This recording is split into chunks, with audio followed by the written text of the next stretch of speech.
Hello everyone, in this lecture we're going to talk about the identification of oxidizing and reducing agent. Before starting the lecture, I would like to tell you all that whenever the term oxidizing agent comes, I'm not talking about the oxidation, but whenever there is a term oxidizing agent, keep that in mind. Oxidizing agent are because of the reduction.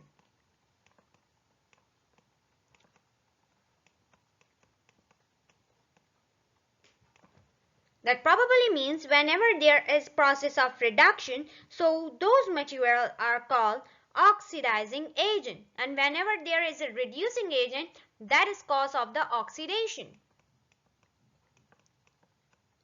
Like in the elements in which oxidation happens, they came up with the reducing agent, and whenever there is a reduction, so they came up with the oxidizing agent. We're going to understand that with the example too. So let's move on to the examples. So in this reaction you can see that there is chlorine H2S and there is formation of HCl plus S.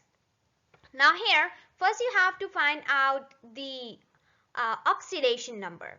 So we know that chlorine's oxidation number is +1.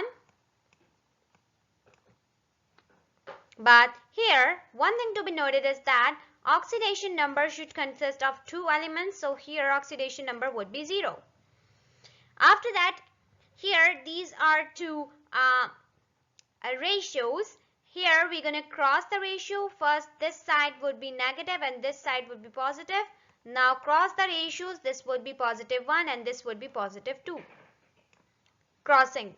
Okay, after that in HCl, now here is the same ratio, so it will be +1 and -1.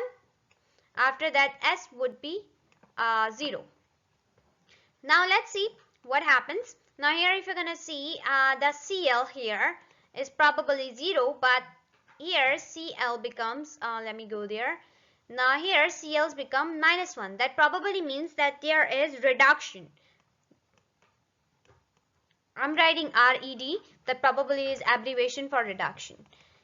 And if you're gonna have look here, so here H2 is +1 and there H2 is +1. That probably means there isn't any changes. But here in S, there is S -1 and there is S 0.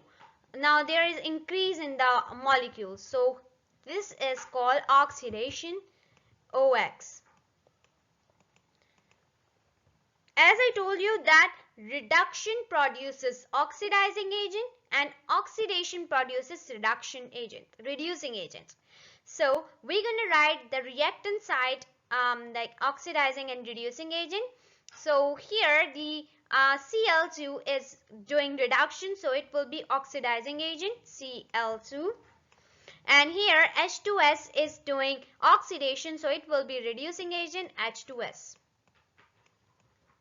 And that's it. We are done with this example. Let's move on to another example. Here it is given copper oxygen H2 and there is formation of H2O. So it's simple. First write the oxidation number. Now here the same ratio, so it will be +1 and this will be -1. Oh no. Okay, this is an oxygen containing element. So here first we have to write -2. Now oxygen is 1, so that probably means that we do need two like atoms. So here that would be -1. To make it neutral we need +2. So here it would be +2. H2 would be 0. Cu would be 0. Now here oxygen would be -2 and 2 ones are 2, so we do need +1 of oxygen because there are two hydrogen atoms. So +1 and +1 would be +2 and +2 -2 it would be neutral. Now here in Cu, if you're gonna have look, so here Cu is +2 and here Cu is 0, that is decreasing. Oxygen here is -2, here is oxygen -2, there isn't any changes. So here this is reducing, so this will be reduction. After that here H2 is 0 and here H2 is positive 1. That means that there is increment. So it would be oxidation. Now reduction produces oxidizing agent. So oxidizing agent would be CuO, and here H2 is doing oxidation, so it will be reducing agent. So H2 is reducing agent. This is how it works. And thank you so much for watching this video. I hope that after watching this video, you'll be able to identify the oxidizing and reducing agent. Thank you so much for watching.